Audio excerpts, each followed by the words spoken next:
Most of my Absolute Mad Lad videos focus on one particular person who does mad things, which then result in mad events. But in this video, we're going to focus just on an event in particular.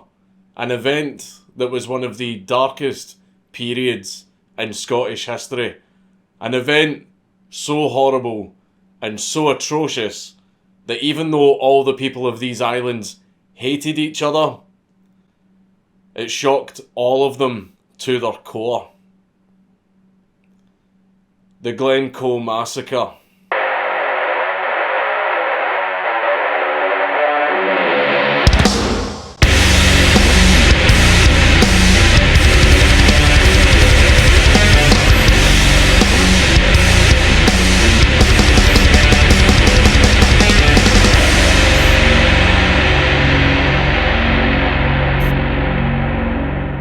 To begin understanding why the Glencoe Massacre happened, we first have to delve into two of the biggest causes of massacres throughout human history. Religion and politics. And the only thing more dangerous than religion and politics is religion combined with politics. It all started when King James, the 2nd of England and the 7th of Scotland, ascended to the throne in 1685. If you're wondering why he's the 2nd of England and the 7th of Scotland, it's purely because he was the second guy named James to be king in England, and he was the 7th guy named James to be king in Scotland. Which is why he was both. King James ascended to the throne with the support of the three kingdoms of England, Ireland and Scotland, because he was of House Stuart, a royal house of Scotland, and House Stuart had managed to shag its way into the English royal family because it turns out that some of the women of the English royal family liked real men. King James' ascension to the throne went smoothly because the three kingdoms didn't want to cause a fuss and upset the natural succession of the throne due to the very bloody Wars of the Three Kingdoms that happened the last time people tried to do that. So if anyone in the three kingdoms had any kind of problem, they were just keeping it to themselves because they wanted to avoid another bloodbath. Little did they know that that is what they would get anyway, because England was now a Protestant nation and had become very used to being a Protestant nation with a Protestant king. But King James was a Catholic. And even though a lot of people had a huge problem with that, they just decided to let it slide to avoid another war. At least that was right up until King James declared that he would once again establish Catholicism as the official British faith.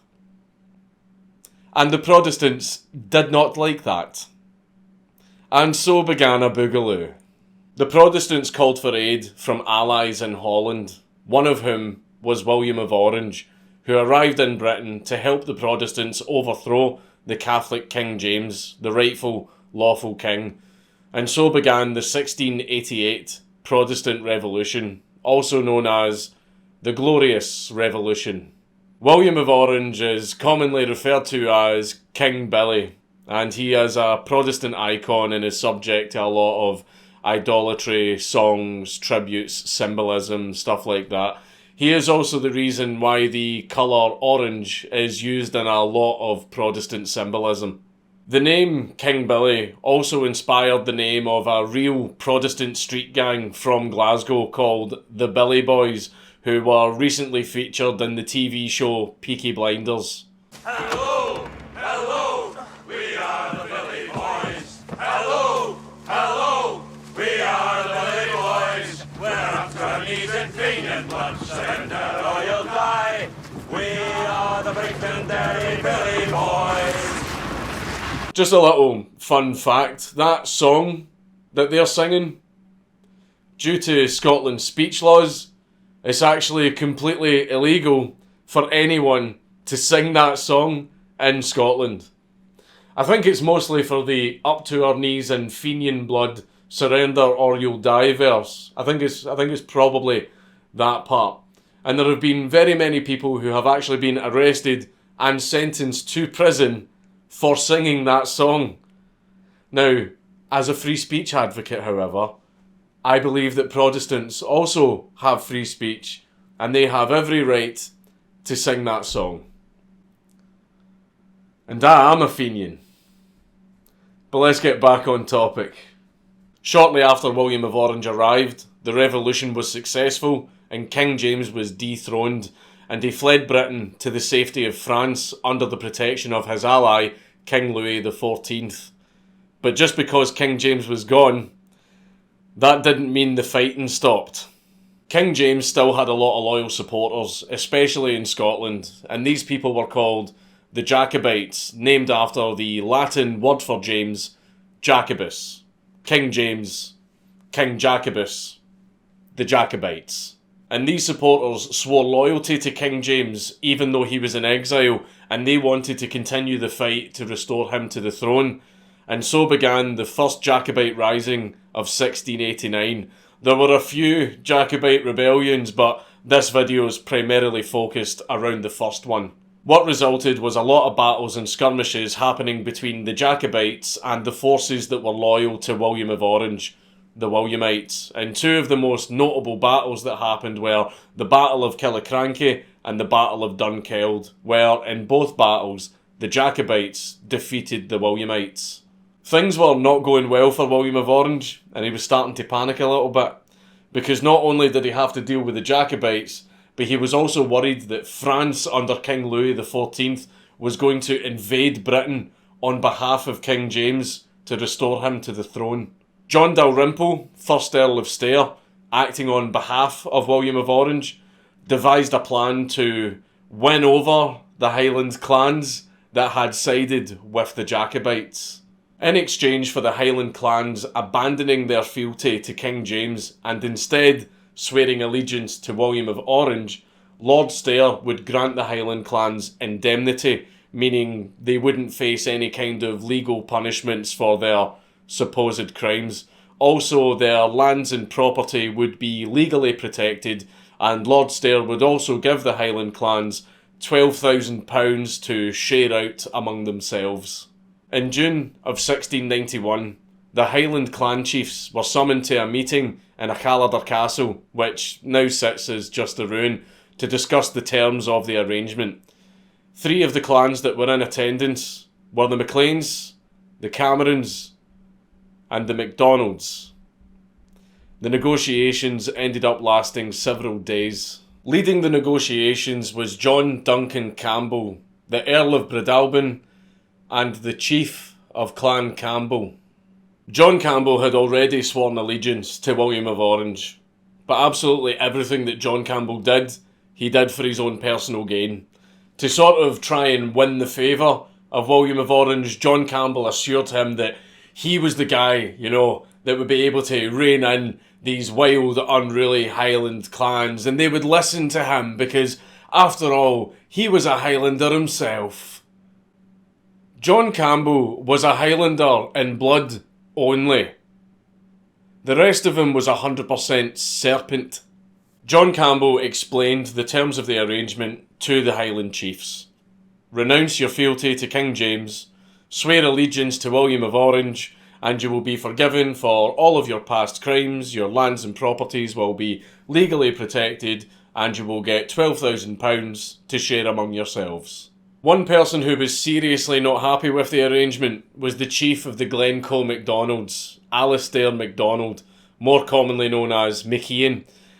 And he was even unhappier with the arrangement when John Campbell told him that even if MacIan accepted the deal, he would not be getting his share of the money, and John Campbell would be keeping it as compensation for all of the cattle that MacIan had stolen from John Campbell in the past.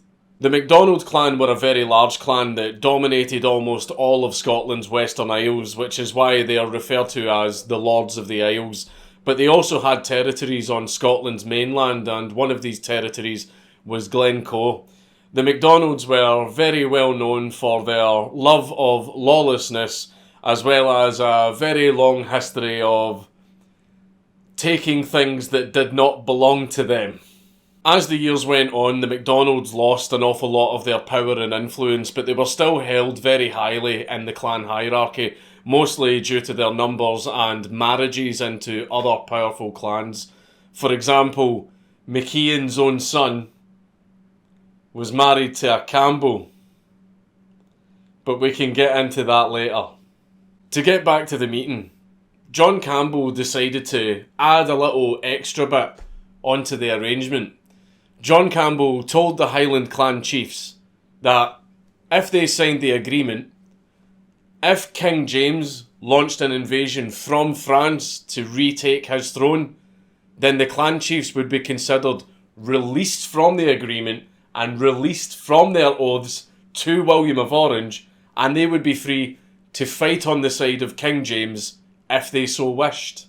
This was obviously completely untrue.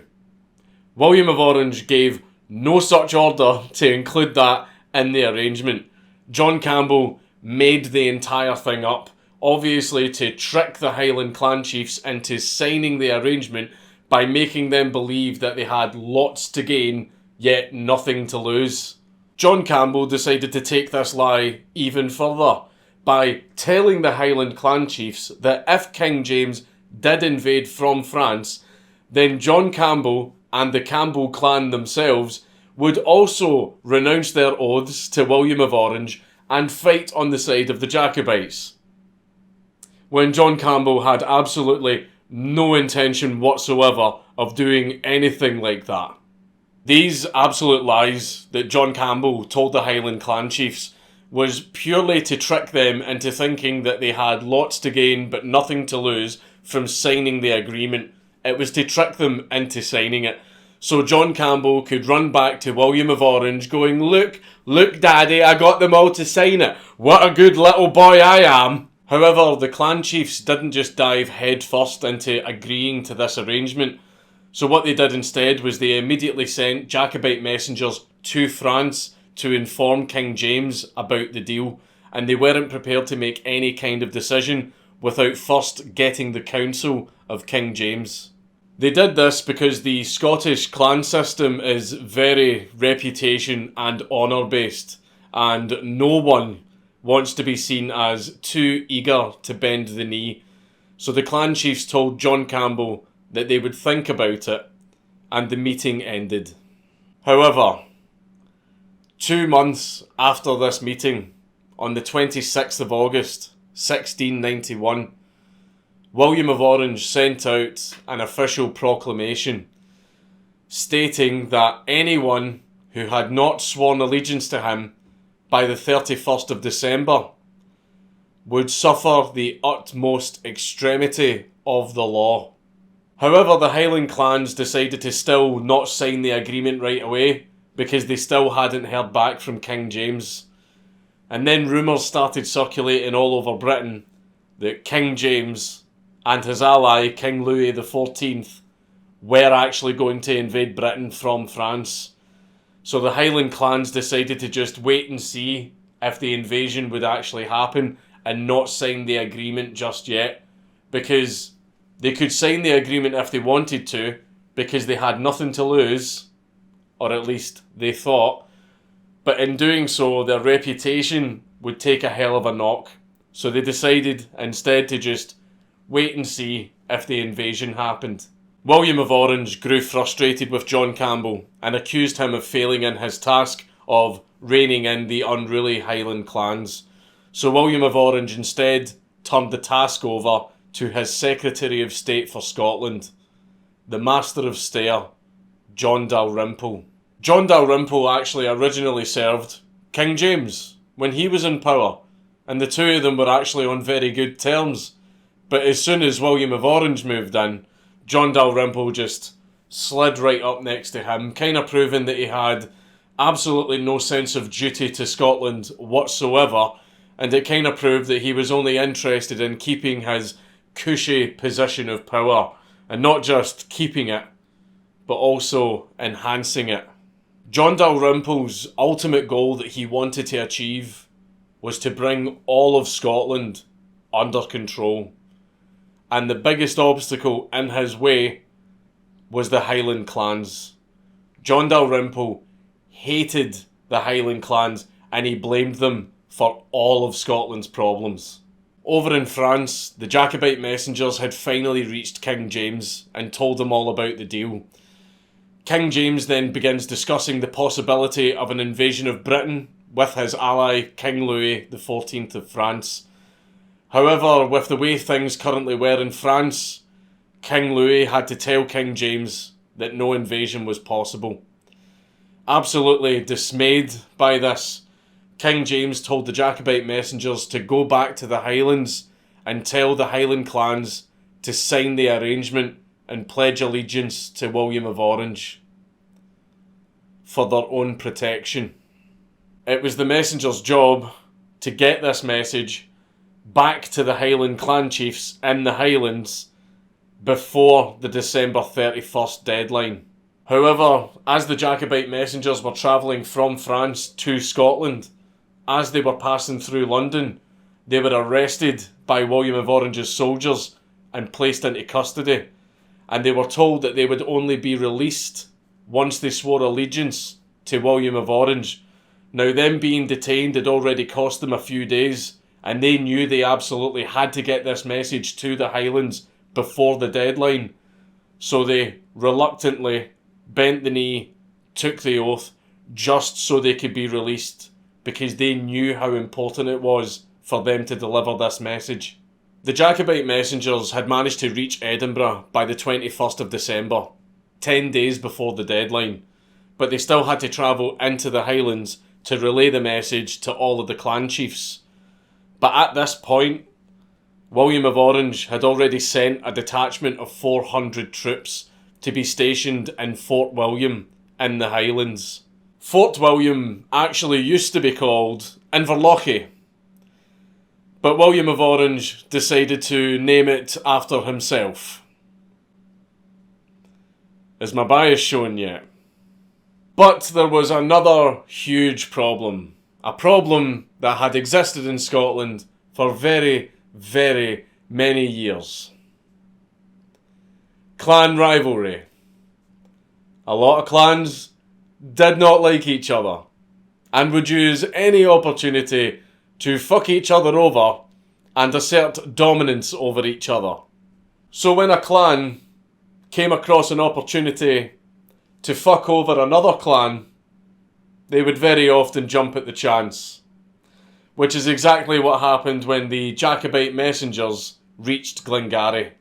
The clans of Glengarry actually detained the messengers and made sure that the message was only shared with other clans that they were friendly with and not shared with clans that they were enemies with. And one of the clans that they were enemies with was the MacDonalds of Glencoe. But words travel. Even words that you don't want people to hear. And word of King James's message finally reached MacIan of the Glencoe MacDonalds. Unfortunately, it didn't reach him until 24 hours before the deadline. And taking an oath isn't just a simple thing where you just send a messenger saying, yeah, I take the oath. No, it's a very official, serious thing that can only be done in front of a sheriff. But the nearest sheriff was in Inveraray, 60 miles away.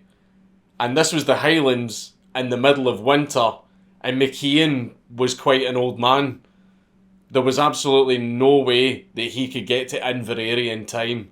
So MacIan and his two sons decided to go to the closer location of Fort William, to the garrison station there, in the hope that they could somehow take their oaths. They were greeted by Colonel John Hill, the leader of the garrison and a man who was somewhat sympathetic towards the Highland clans. But John Hill told MacIan that as there was no sheriff there, the oath would not be official and he would have to go to Inveraray, which was in the opposite direction. Colonel John Hill did, however, write a letter for MacIan and his two sons confirming that they did arrive at Fort William before the deadline to take their oaths, but he had to direct them to Inveraray to the sheriff, and he gave them the letter to take with them to present to the sheriff in the hopes that it would mitigate any problems that they would face for missing the deadline. MacIan and his two sons travelled as fast as they could to Inverary, and in an attempt to get there faster, they decided to pass through Campbell territory, where they found themselves surrounded by Campbell soldiers. MacIan immediately produced the letter written by Colonel John Howe confirming that he and his two sons had been granted safe passage to Inverary so that they could take the roads. The Campbell soldiers pretty much said, "We don't care," and detained them anyway. The Campbells held MacIan and his two sons for a few days, just to really make sure they missed the deadline, and then released them. MacIan and his two sons then travelled as fast as they could and finally got to Inverary, just for them to find out that the sheriff that they needed to take their oaths wasn't even there. The sheriff was out of town on business, so MacIan and his two sons had to wait in Inverary for a few days for him to finally come back. And when he finally did come back, MacIan and his two sons approached him, saying they wanted to take their oaths, and they presented the letter that was written by Colonel John Hill. The sheriff accepts the letter and takes MacIan's oath. The sheriff then writes to Edinburgh and confirms that MacIan had taken the oath, but it was past the deadline. But the sheriff included the information of Colonel John Hill's letter, stating that MacIan would be late and would not make the deadline, but that MacIan had done everything in his power to ensure that the oath was given on time. MacIan and his two sons travelled back to Glencoe, and shortly afterwards MacIan received a letter from Colonel John Hill confirming that the oath had been accepted and that MacIan and the rest of the Glencoe MacDonalds were now under the protection of the Fort William garrison. However, there's always a however, isn't there? When all of the documentation of all of the oaths was presented at the Edinburgh Privy Council, it was noted that the MacDonalds of Glencoe were late in giving theirs. So it was ordered that they be scrubbed from the list and their oath considered invalid. This decision was treated with great controversy because the member of the Privy Council who proposed that the Glencoe MacDonalds be scrubbed from the list and pushed for it to happen and made sure it happened, the member of the Privy Council who did all of that was a Campbell. The news of the MacDonalds being struck from the list of oaths reached John Dalrymple, the Master of Stair. But he wasn't angry about it. He was thrilled about it. Because it was exactly what he wanted to happen. John Dalrymple had found out all about John Campbell, the Early Breadalbane's little fake deal that he made with the Highland clans, and that made John Dalrymple furious. Because the clans didn't take the oaths out of any sense of duty or fealty. They did it just for the sake of it. They had absolutely no intention whatsoever of upholding their oaths to William of Orange. Dalrymple knew that as soon as King James came back from France, all of the clans would just abandon their oaths and fight in the name of King James. And that made Dalrymple furious, because the clans just took these oaths for the sake of it. So John Dalrymple, the Master of Stair, knew an example had to be made, so that the clans didn't just pretend to obey, but really obey, out of fear. Now there were a bunch of clans that actually hadn't taken the oath at all, but these were bigger clans, well equipped, well fortified, the ones that could actually put up a fight. And John Dalrymple, being the absolute beta male that he was, wanted to use one of these smaller and weaker clans for his example. And the clan he chose was the MacDonalds of Glencoe, because he had a deep hatred of them. John Dalrymple said in one of his letters, "My Lord Argyle tells me that Glencoe hath not taken the oaths, at which I rejoice. It's a great work of charity, to be exact, in rooting out that damnable sect, the worst in all the Highlands." John Dalrymple, Master of Stair, lowest of the betas, sent out the order that the military were to move against the MacDonalds of Glencoe, and these orders fell on the desk of Colonel John Howe of the Fort William garrison. We aren't really 100% sure of what happened here, but Colonel John Howe seemed to wash his hands of the entire thing and instead passed the order down to two of his men. That was Major Robert Duncanson and Lieutenant Hamilton. He left the planning of carrying out the orders up to them completely. And they did have to do a lot of planning because the terrain and geology of Glencoe would make carrying out this order very difficult. Glencoe was a very long glen that was surrounded on all sides by small but very steep mountains, which meant that going over the mountains would be very slow and also very dangerous. The best ways to get into the glen was the two entrances that had formed on either side of it from the river that was passing through the glen. This river is why Glencoe was called the Weeping Glen. It's still called that, but for a different reason. The problem was that both of those entrances were very narrow and easy to defend, kinda like in the 300. And another problem was the MacDonalds of Glencoe didn't just live in one big settlement in the middle of the glen. Their houses were dotted all over the place, all throughout the glen, which meant that the soldiers wouldn't be able to hit them all at once, which would give a lot of the MacDonalds a lot of time to escape. So just going in with an all-out assault was a very bad idea. So the two soldiers had to come up with a different plan. And the plan they came up with was one of the most devious and snaky things that has ever occurred on this soil. Do you know what's really fun? Recording the entirety of the rest of this video, going to edit it, and then realising that your microphone stopped working halfway through, cutting out about 2.5 hours of the footage. So you need to come back and record that again. I just want to go to bed, man.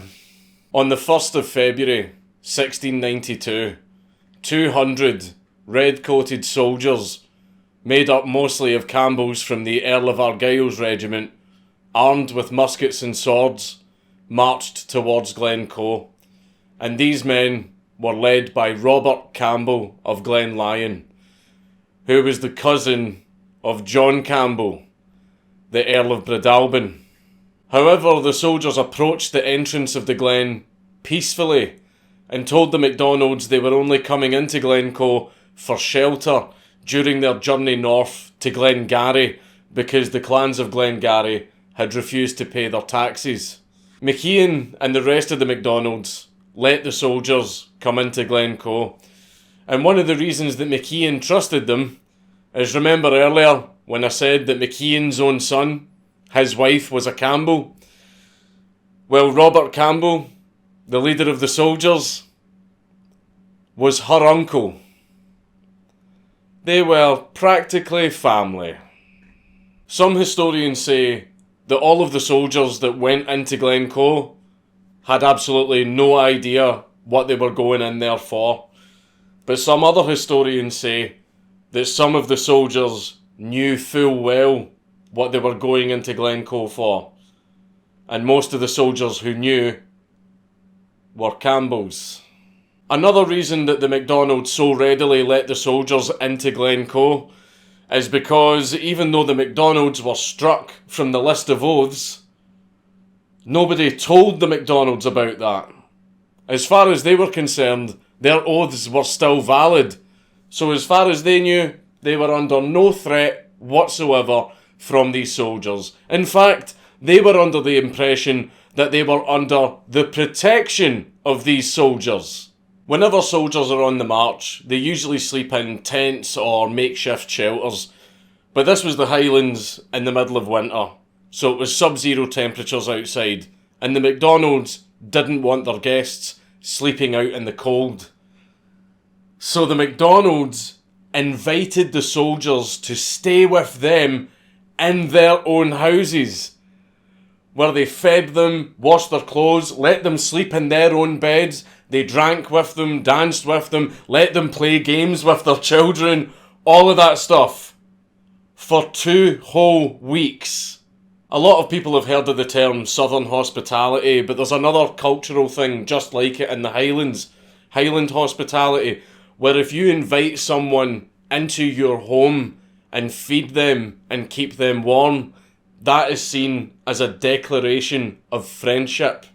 So the fact that it's possible that some of the soldiers knew what was about to happen, and despite knowing that, still went along with the friendly stuff and sleeping in their beds and getting their clothes washed and getting fed for 2 weeks. The fact that some of them knew what was about to happen and they still went along with that for 2... Oh, I'm mad. Oh, I'm very, very mad. For those of you that are into the whole folklore side of things, there is a type of Scottish banshee called a quinniach. And quinniach means the weeper. And it's said that if you can hear the quinniach's wailing cries in the night, that is an omen of death. If you can hear the quinniach, something very bad is about to happen. It's recorded in the Carmina Gadelica that allegedly, in the days leading up to what happened, during the night, the MacDonalds and the soldiers could hear the quinniach's wailing cries throughout the whole glen. And then Sam and Dean came in and fucking... On the 12th of February, 1691, a military messenger came into Glencoe carrying a document from Major Duncanson. And this document was given to Robert Campbell of Glenlyon. You are hereby ordered to fall upon the rebels, the MacDonalds of Glencoe, and put all to the sword under 70. You are to have special care that the old fox and his sons do upon no account escape your hands. The order had been given. Robert Campbell of Glenlyon and his men had been ordered to wipe out the very people that had fed and housed them for 2 weeks. The old fox that they're referring to was McKeon and his 2 sons. The reason why they were told to make sure that they specifically killed them was to destroy the lineage of clan leadership. The orders even gave a specific time that the massacre was supposed to start, because the plan was for Robert Campbell of Glenlyon and his men to begin the massacre in the southern part of the glen, where they would then be joined by Major Duncanson and 400 of his men, and then they were to travel northwards up the glen together, killing as they went. They of course knew that this meant that all of the MacDonalds would just simply flee north to the northern exit of the glen and escape. So another part of the plan was to have Lieutenant Hamilton and 400 of his men stationed at the northern exit, blocking all of the ways out, trapping all of the MacDonalds inside the glen so they couldn't escape the massacre. There was just a little problem though. At the time that the massacre was due to start, neither Duncanson or Hamilton or any of their men were anywhere to be seen.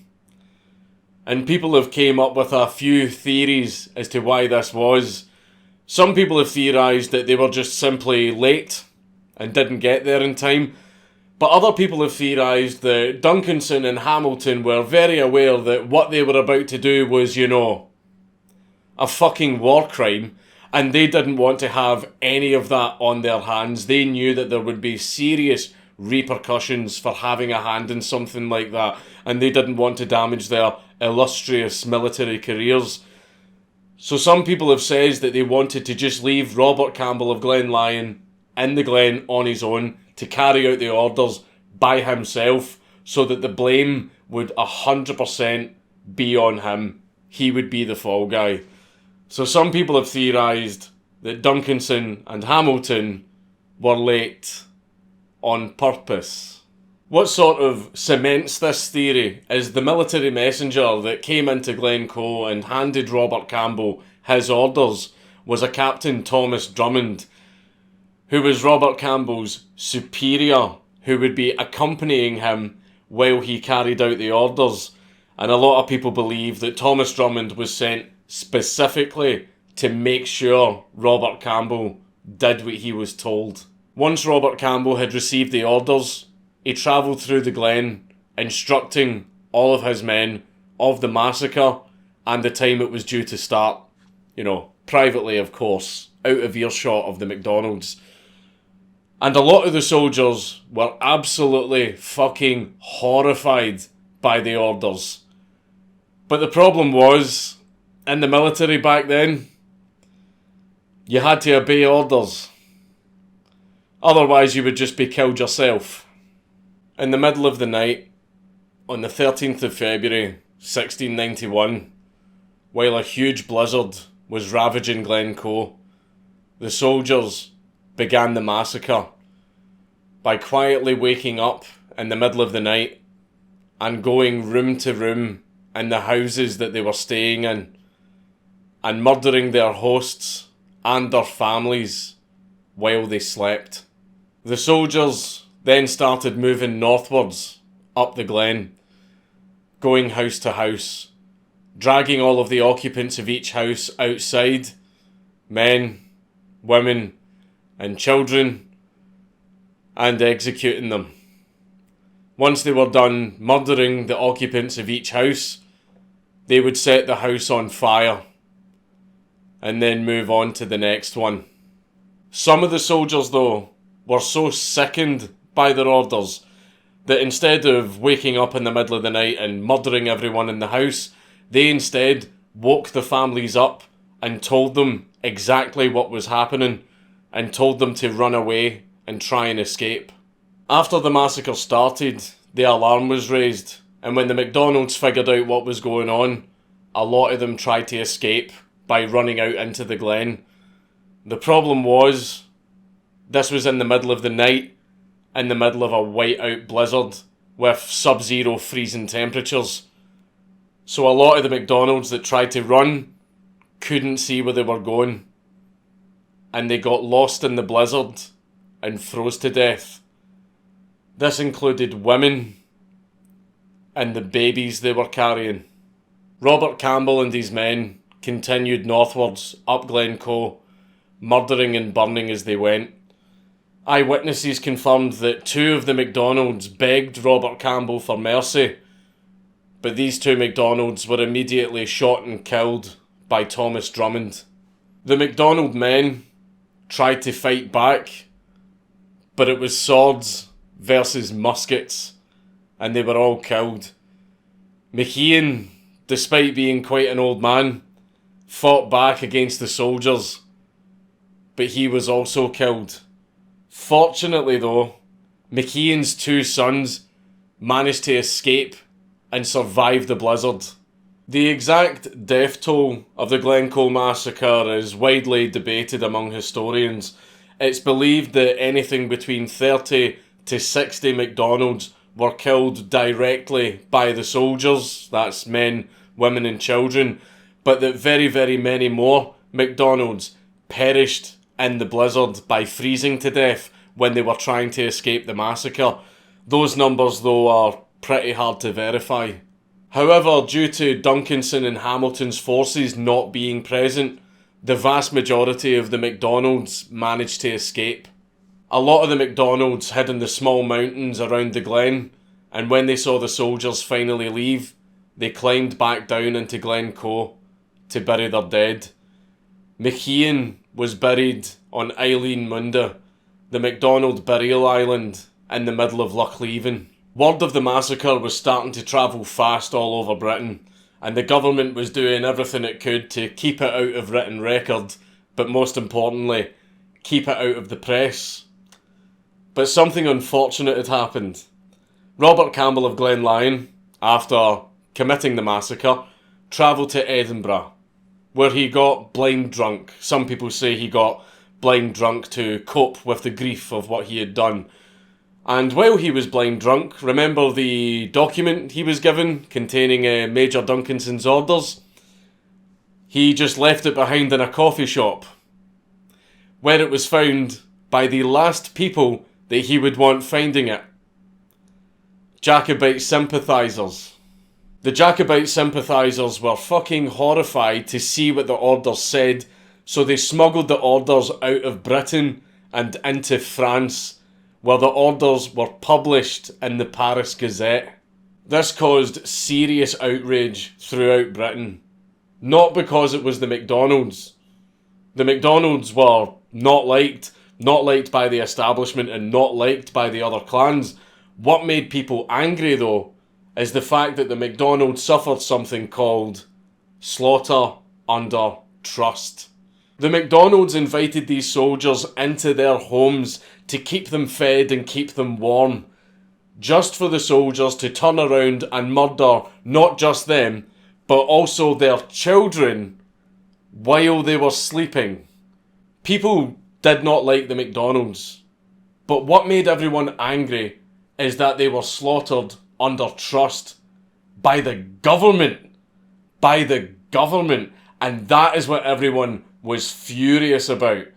The military commander for Scotland, Viscount Teviot, even wrote, "It's not that anyone thinks the thieving tribe did not deserve to be destroyed, but that it should have been done by those quartered amongst them. Makes a great noise." The Elibrid Alban, John Campbell, started freaking the fuck out because he knew that the little stunt he tried to pull at Callidor Castle with his little secret deal would link him directly to the massacre. So the man had the fucking cheek to write a letter to the surviving MacDonalds asking them to sign a document confirming that he had nothing to do with the massacre. The MacDonalds, quite rightly, told him to go fuck himself. John Dalrymple, the Master of Stair, the lowest of the betas, was absolutely unapologetic. In fact, he was angry that so many MacDonalds survived. He was even going to try and push for military action to go and hunt the rest of them down. He was actually disappointed that the massacre wasn't so much bigger. All of this was used by the Jacobites to gather sympathy to their cause.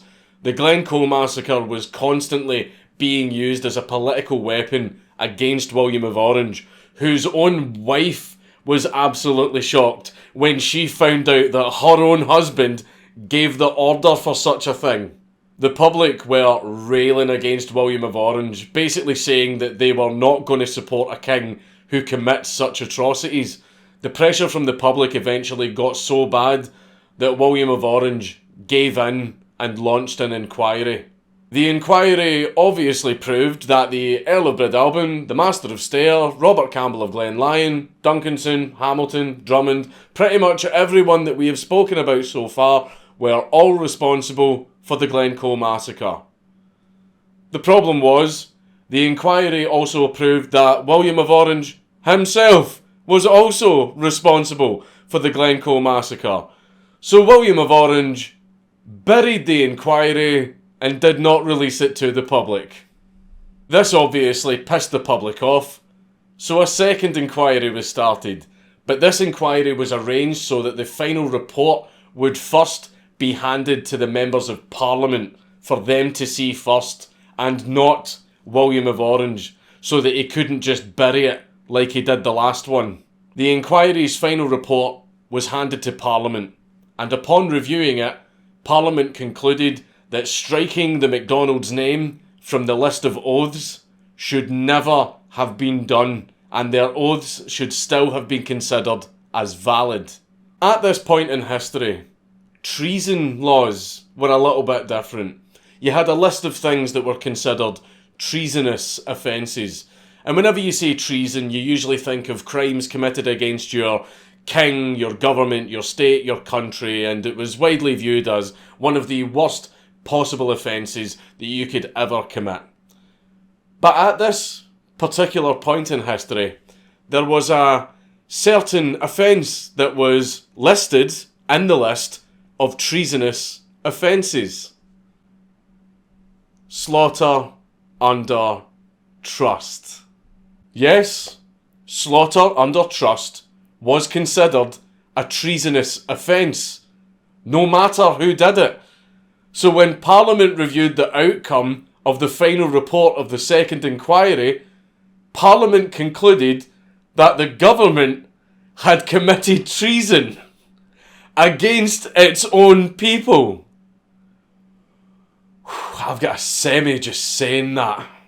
This resulted in William of Orange having an absolute shit fit and going after everyone that was involved in the massacre so he could look like the good guy that was doing something about it, even though he was just as, if not more, responsible than everyone else. Parliament stated that no charges should be brought against Colonel John Howe, the commander of the Fort William garrison, because it was clear from the get-go that he wanted absolutely nothing to do with the massacre by playing no part in it and instead passing the orders on to his men for them to take care of. It seemed that he didn't want to have anything to do with the massacre, but he didn't really do anything to stop it either. The evidence of John Campbell, the Earl of Breadalbane's little secret deal was brought before Parliament, and Parliament concluded that he had committed treason against William of Orange by disobeying his orders and lying to the clan leaders about what the terms of the deal actually were. He was held partly responsible for the Glencoe Massacre and was imprisoned at Edinburgh Castle. But the guy who William of Orange screwed over the most was John Dalrymple, the Master of Stair. William of Orange basically pulled this whole, "You did what to the MacDonalds? That's absolutely terrible. How could you do such a..." No, I did not say that. I said no such thing. That is not what I told you to do. my dear boy, you clearly misunderstood me. William of Orange did this to shift all of the blame from himself onto John Dalrymple. And as a result, John Dalrymple was removed from his position as Secretary of State for Scotland. Parliament also concluded that Robert Campbell of Glenlyon, Major Duncanson, Lieutenant Hamilton, and Captain Thomas Drummond should all be arrested, charged, and put on trial for slaughter under trust. However, no one stood trial. No one. The only thing that happened as a result of this inquiry was the Master of Stair lost his job and the Earl of Breadalbane was imprisoned in Edinburgh Castle. And at the end of the day, none of that even mattered. The Earl of Breadalbane was released just a few years later, and the Master of Stair returned to politics under Queen Anne, where he played a huge role in drafting the Treaty of the Union, where Scotland ceased being an independent country and became part of the United Kingdom, because of course he fucking did. All this inquiry really did was help William of Orange escape being held accountable. In the aftermath of the massacre, the MacDonald clan made several petitions to the government asking for compensation for the massacre, but all of their requests were ignored. Another 2 Jacobite uprisings happened in the years after this, and you can fucking bet your arse the MacDonalds of Glencoe joined them. The MacDonalds had lived in Glencoe for hundreds of years, and after the massacre lived in it for a few hundred more, until they were finally removed by the Highland clearances, which was another big fucking atrocity committed against the Scottish people. But that is another story for another time. I'm angry enough. Even though the MacDonalds were removed from Glencoe, there still remains in Glencoe an old inn called the Clahaig Inn, which has been there since the 16th century, and a lot of old-time Scottish inns have a sign on the door that says, "No hawkers." Hawkers were street salesmen who would very often come into inns and other establishments trying to peddle their goods and annoying all of the guests. So a lot of inns and places didn't want them, so they had a sign that says, "No hawkers." But the Clahaig Inn, to this day, has a little bit of a different sign. Theirs says, "No hawkers or Campbells." Doesn't matter if it was 350 years ago.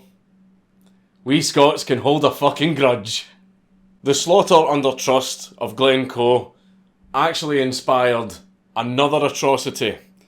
Something that shocked people all around the world.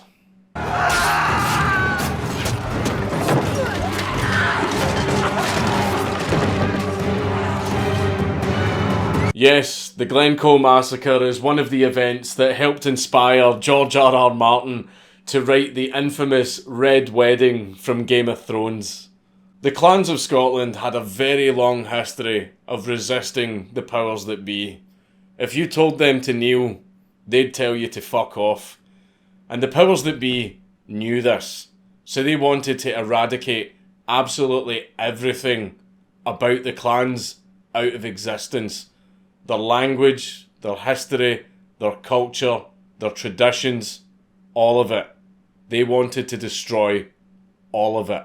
The last Jacobite uprising was the final straw for the powers that be, and they went into overdrive in wiping out absolutely everything about the clans, something that they did so effectively that even to this day, we don't get taught about any of this stuff in our schools.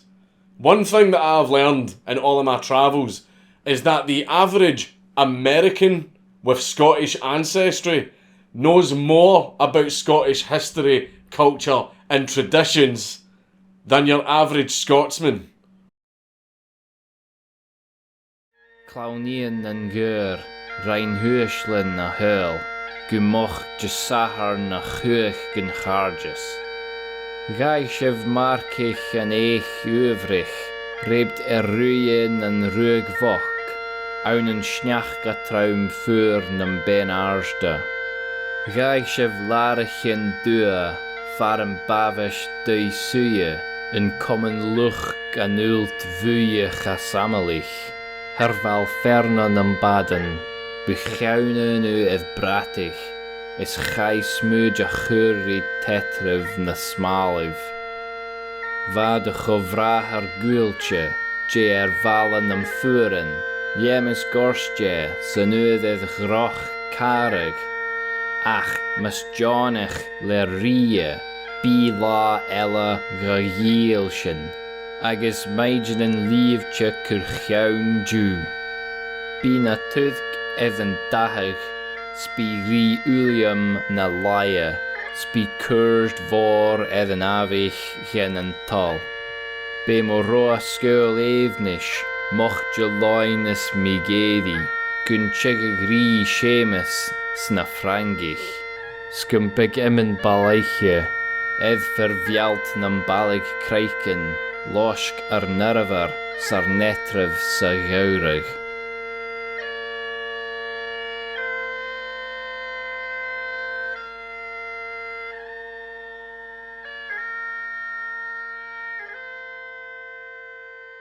On an April morning, I no longer hear bird songs or the lowing of cattle on the moor. I hear the noise of sheep and the English language, dogs barking and frightening the deer. Thus, within a century from Culloden, the English and the Scottish Lowlanders had made secure forever their religion, their commerce, their culture, their ruling dynasty, and in so doing, had destroyed a race of people. They have created a desert and have called it peace. This is another one of those videos that's a little bit of a bitter pill to swallow. A lot like the Uday Hussein video. But just like the Uday Hussein video, it serves as a very important reminder. We must always have the power to hold the state accountable. Now, if you'll excuse me. It's Count Dankula on YouTube. Everybody should subscribe. Yeah.